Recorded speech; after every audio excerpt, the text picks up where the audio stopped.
A new school funding plan aims to give more money to districts while cutting the cost of Robin Hood. How lawmakers want to get the cash to pay for it. But really, it's time to end this archaic practice of springing forward. Changing your clocks for daylight saving time makes a lot of people unhappy, including some state lawmakers. And they have a plan to make today the last time you'll have to change your clocks.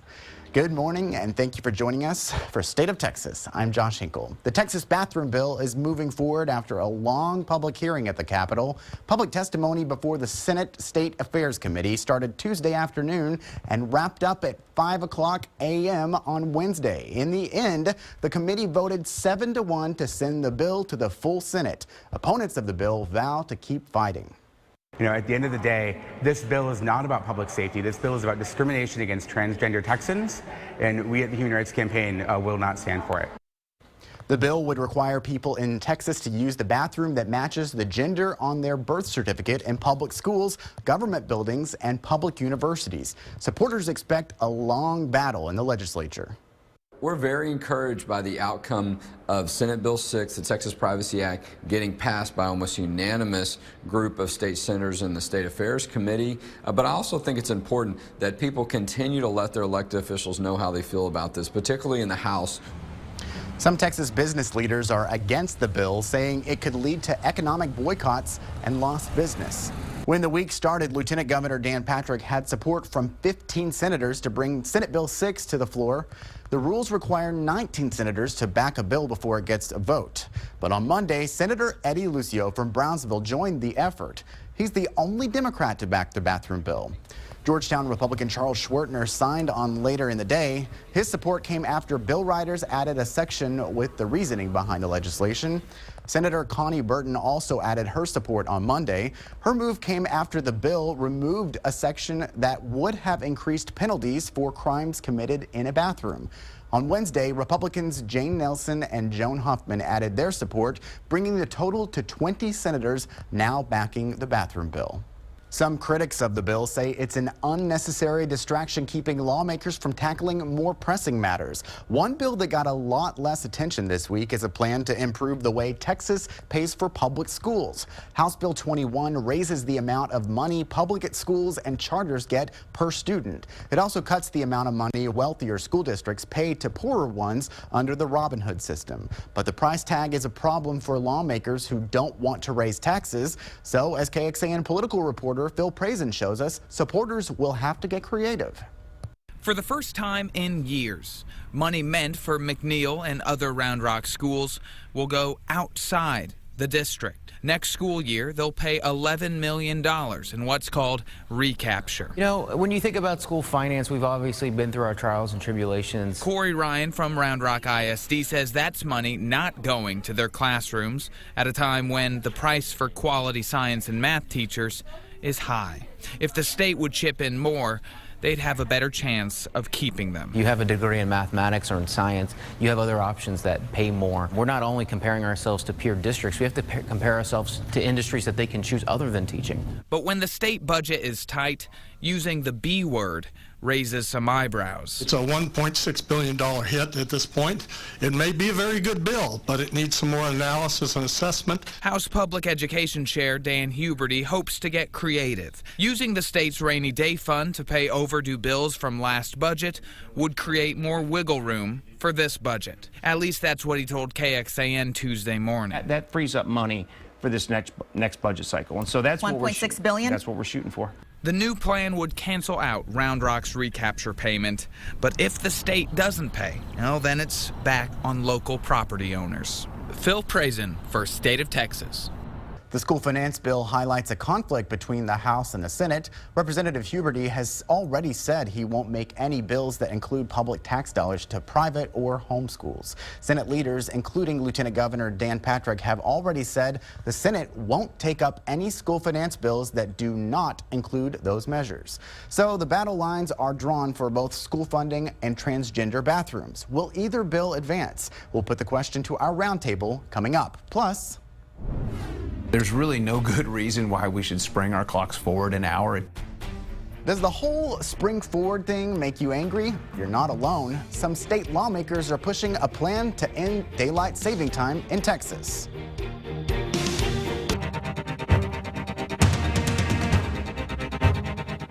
Lawmakers are hitting their stride at the Capitol, and we're starting to see movement on controversial legislation like the bathroom bill and school finance. For perspective, we go to our roundtable. Lauren McGaughy is the state Capitol reporter for the Dallas Morning News, and Ryan Poppy from Texas Public Radio. Welcome, guys. Thanks for having us. So the bathroom bill is kind of the big talker this past week. Give us a rundown of what you saw while you were covering it. Sure.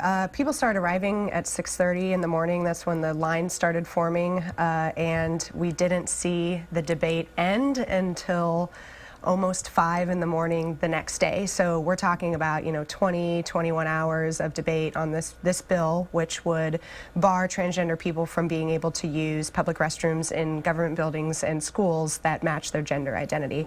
Lots of tears from parents of trans kids, lots of learning, I think, on both sides, but ultimately was voted, it was approved out pretty easily, 8-1. So all of the hundreds and hundreds of people that came to speak against it, their wishes were not granted that day. You were saying you're still tired after all going on, but I mean, that's kind of the wear down factor of going through something that long and so many people. I mean, what's that mood like? How does that make people feel at the end of the massive hours that have been going on?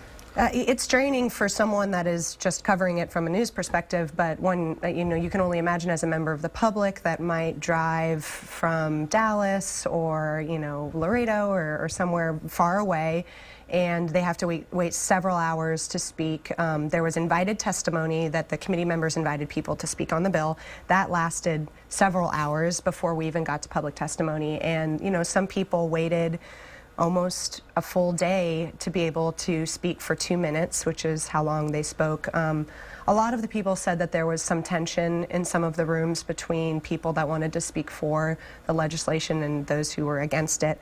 But when you look at the actual numbers of people that turned up at the Capitol, the vast majority were against barring transgender people from using the bathroom that they feel comfortable in. And so there was also this feeling of kind of community and celebration where this community of LGBT people, many of whom had never met each other before, came together to try to fight this legislation. So there was kind of a positive atmosphere at some points, but there was a lot of tired faces at the end of the day as well. What does it say that this item is getting so much attention, not even being one of the governor's emergency items, and really taking so much focus in the first part of the session, Ryan? Well, it definitely seems like the lieutenant governor has staked his flag that this is his bill. This is going to be one of his major efforts for the session, and he's let it be known prior to the start of the session, carrying on through the session. So now it's kind of a do or die for whether or not he can get it across the finish line and to the governor's desk. How is this distracting from other pieces of legislation many people feel might be more pressing, like school finance? Well, I mean, that's the issue right there. This has kind of dominated the conversation in the Senate side. It has kind of taken over the conversation as far as other bills are concerned. You can move over to the House, and obviously that conversation is a little bit different.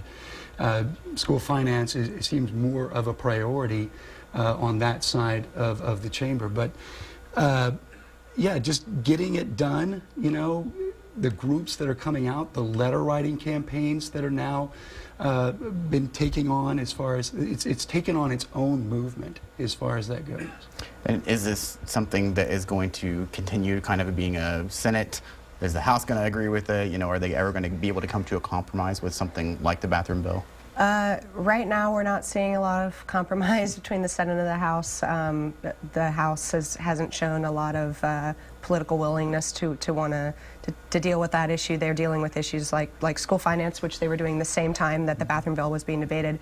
What's so interesting about those two bills in particular, the school finance bill, which the House wants to funnel a lot of money, extra money into schools and make a lot of changes about how schools are funded, and the bathroom bill, which is on the Senate side, is that as far as it looks right now, political observers are saying that the either or has little chance of passing in the opposite chamber. So the bathroom bill originating in the Senate has a hard time in the House. The Senate finance bill, or the school finance bill originating in the House is going to have a hard time in the Senate.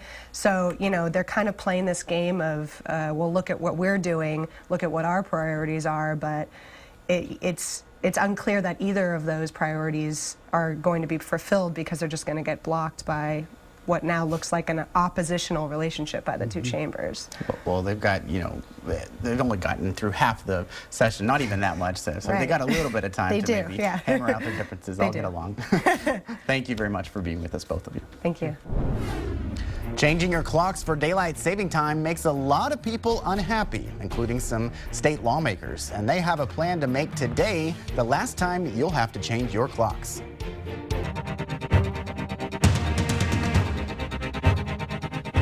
As you know, this is the day we move our clocks up 1 hour for daylight saving time. But springing forward makes a lot of people unhappy, including some state lawmakers from both sides of the aisle. As Anna Wernicke shows us, they want today to be the last time you'll have to change your clocks. Does this make sense in 2017? And to me, it doesn't. State Representative Jason Isaac says the idea of resetting your clock twice a year is outdated. I know it does sound kind of funny, but it is a big deal to a lot of people that I serve. Isaac filed House Bill 2400 to get rid of daylight saving time in Texas. There's really no good reason why we should spring our clocks forward an hour. It doesn't change the amount of daylight. It doesn't change the amount of daytime. It just leaves us at the same time. Isaac says it's a safety concern. He says fatal car crashes jump nearly 6% over the week following the time change. For a lot of people, that 1 week where they lose that extra hour of sleep causes some physical issues. Obviously, we've all heard of the people getting late to work and late to school, but I think it also adds stress unnecessarily. Democratic State Senator Jose Menendez from San Antonio agrees. He filed an identical bill to be heard in the upper chamber. Just eliminating it would make sense. Critics of the bill say ending daylight saving time would mean it would get darker earlier in the evening, resulting in Texans using more energy and electricity year-round. Show Mr. Alonso voting aye. Anna Wernicke for State of Texas. Right now, Hawaii and most of Arizona have laws to avoid changing the clocks for daylight saving time. As Anna showed us, Representative Isaac filed a bill to have Texas join those states. Political reporter Phil Prazen spoke with Representative Isaac to get his perspective. And Josh, we are here with Representative Jason Isaac from Dripping Springs. And if you just change your clocks, well, Representative is going to try and change that. I'd like for it to be the last time you have to do it. So do me a favor and tweet me a groggy selfie of yourself and hashtag HB2400, because there should only be 24 hours in a day, not 25 on one day of the year, or not 23 on another day of the year. But really, it's time to end this archaic practice of springing forward. But I would like to spring forward and observe Central Daylight Time year-round. So getting rid of daylight savings time, how would that logistically happen? I mean, besides you pass this law, and then what happens? We'll pass the law and make it effective September 1st of 2017, which if we're successful means you would not have to fall back into Central Standard Time. We want to stay with Central Daylight Time, and that's what that would mean. And so we would fall on that same time throughout the year. No more of this springing forward and falling back. No more of an 8% increase in traffic accidents related to changing the times. No more heart attacks and strokes attributed with this. No more seasonal depression attributed to changing the clocks that people. This is serious. It's a health and wellness issue. Just besides being an inconvenience. How would we enforce that as a state? Just changing all of our state clocks, or how would you make Joe and Jane Texan not do this? Well, you do it statewide, and that's how. And so our cell phones wouldn't update anymore, which most of us use as our clocks now. But there are a lot of businesses out there that have to change their times, their meters, their clocks throughout their operations throughout the state. So it is an inconvenience to businesses as well as individuals. But it would just be that this is what time it is, and so that's how it would be. Any pushback from this? I mean, who says, yes, we need to keep daylight savings time? There are a few people that are concerned that their children are going to be going to the school bus late, or when it was still dark in the morning. But by and large, most people that I'm hearing from like the idea of ending the switching our clocks twice a year, but they really want to stay in Central Daylight Time. They believe they're going to continue to get off work at 5 o'clock or 6 o'clock and want those hours of sunshine in the later hours of the day so that they can spend time with family and getting chores done that they typically do after work. And let's move on to one of your other priorities. You know, a lot of parents will probably dread that time of the year when their child has to take the STAR test at school. I understand you have a reform package that would make it at least less serious. Am I explaining that right? Yeah, so a lot of emphasis on time here. We want less emphasis in the amount of time that we spend preparing our students to take a test and more emphasis on the amount of time we spend preparing them for their future. So we want to scale back the number of tests that the schools have to implement to get back in federal compliance. We go above and beyond. There's a 20% savings right there in the amount of tests that we would deliver to students in grades 3 through 12. We want the districts to source those tests. We want to completely eliminate STAR results from a teacher's evaluation, just the STAR test, because certain subjects are taught 1 year and tested 1 year, then they may not get taught or tested again until 2 or 3 years later. So are we going to punish 3 teachers that the student has been with over those course of 2 or 3 years? No, and so we need to completely strike it out of teacher evaluations. There are other methods that can be used that other districts do, but we don't want them evaluating teachers on STAR. And then it needs to be less of an emphasis in the ratings of our schools. 55% of the rating of a school district is based on how students do on a standardized test. There's not a single employer out there that hires anybody based on how they did on standardized tests. There's not a single four-year institution in the state that admits anyone based on how they did on a standardized test. And this is a conversation that we have every year at the Texas legislature. There's always the people who say, well, how do we make sure our kids are learning what they're supposed to at school? Sure. So I visited with leadership from San Antonio Independent School District, which is outside of the district I serve, and I visited just last week with all the superintendents that I serve in House District 45. They're using other means to evaluate their students. San Antonio specifically has a test that they administer to students at the beginning of the school year. They administer it the middle of the school year, and this is a short question test, about 45 questions. It's done online, very inexpensive to deliver. They also measure their students at the end of the year, so they can track true progress of the students' performance throughout the year, and they use that to evaluate their teachers because it's one teacher throughout the entire school year. Let's move on to another topic. I first saw you sign on to a marijuana bill on Twitter. Picture of you signing. Yes. Signing joint author. Tell us about that, because somebody would say, wait, this Republican is signing onto a marijuana bill. That doesn't happen that often. So the Republican Party of Texas platform eased up on the language about medicinal marijuana and the uses of derivatives of marijuana.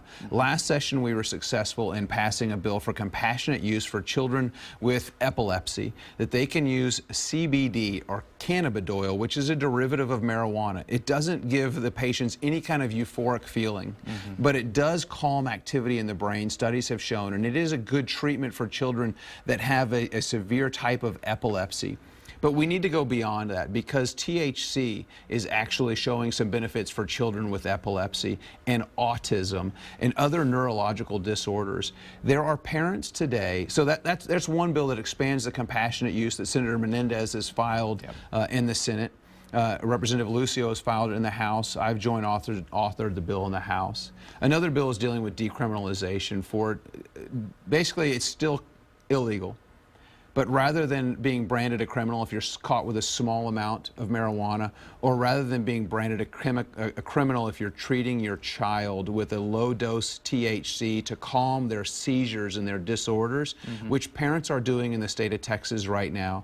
I believe CPS has visited a family this week because of a video of them showing them giving their child low-dose THC that has calmed the neurological activity in their brain and is helping that child to develop.